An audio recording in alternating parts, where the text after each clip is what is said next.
À Étival-lès-Le-Mans, les ouvriers posent les dernières planches d'une opération très en avance sur les futures réglementations thermiques. Et les enjeux écologiques et économiques sont de taille. Les 10 logements en construction devront allier confort des locataires, respect de l'environnement et faible charge énergétique. On les appelle des logements BEPOS. Et dans quelques années, ce type de bâtiment sera obligatoire pour tous les logements neufs. Mais au fait, qu'est-ce qu'un logement BEPOS ?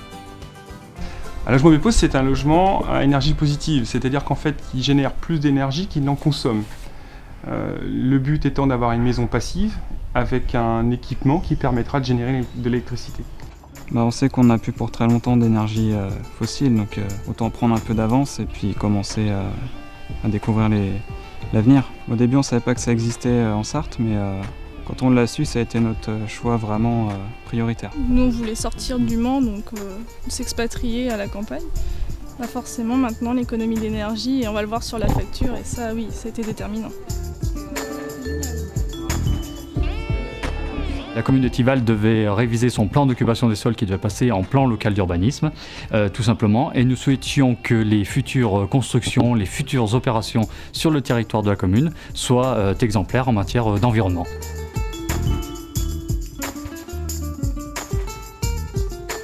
Il y a un acteur qui est intervenu depuis quelques années, c'est le thermicien.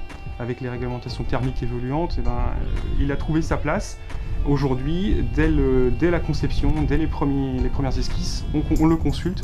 Pour réussir le pari du logement passif à énergie positive, le thermicien et les architectes ont dû combiner de nombreuses solutions. Le premier enjeu est de conserver une température idéale à l'intérieur. Pour cela, un triple vitrage sur les ouvertures et une isolation maximum du sol et des murs.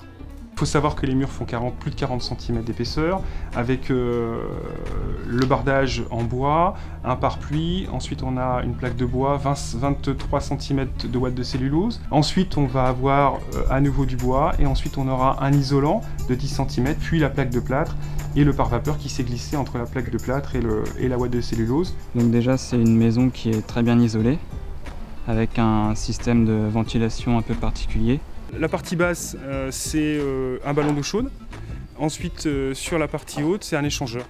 Et ensuite, vous avez les gros tuyaux qui arrivent et qui viennent récupérer de l'air chaud. L'air frais vient se réchauffer puis est repulsé dans les pièces.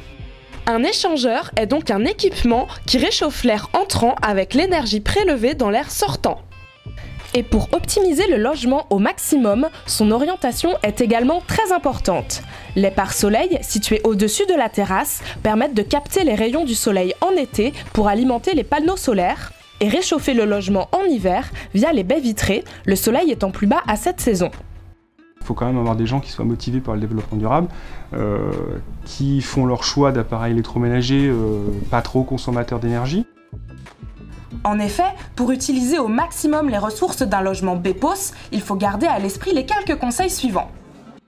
En été, bien fermer les rideaux, volets, portes et fenêtres en journée pour éviter que la chaleur ne rentre. La nuit, ne pas oublier d'ouvrir les fenêtres pour laisser rentrer la fraîcheur. En hiver, il faut éviter d'aérer les pièces pour conserver la chaleur. Laissez les volets et les rideaux ouverts en journée pour profiter au maximum de la chaleur naturelle du soleil et ne pas obstruer les baies vitrées de la terrasse. Il est également conseillé de ne pas percer de trous dans les cloisons au-delà de 5 cm et de ne pas boucher les entrées d'air ou extraction de la ventilation. Mais pas d'affolement, un agent de proximité a été embauché par Sarthe Habitat en emploi d'avenir. Son rôle, sensibiliser les locataires aux équipements et leur expliquer les gestes à pratiquer pour une utilisation optimale de leur logement BEPOS.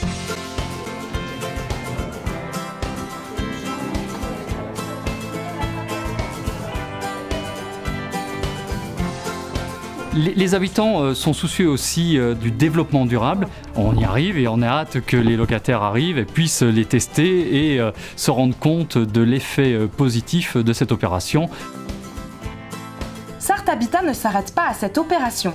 À Montfort-le-Génois, le chantier de 15 logements à énergie passive commencera en octobre 2013.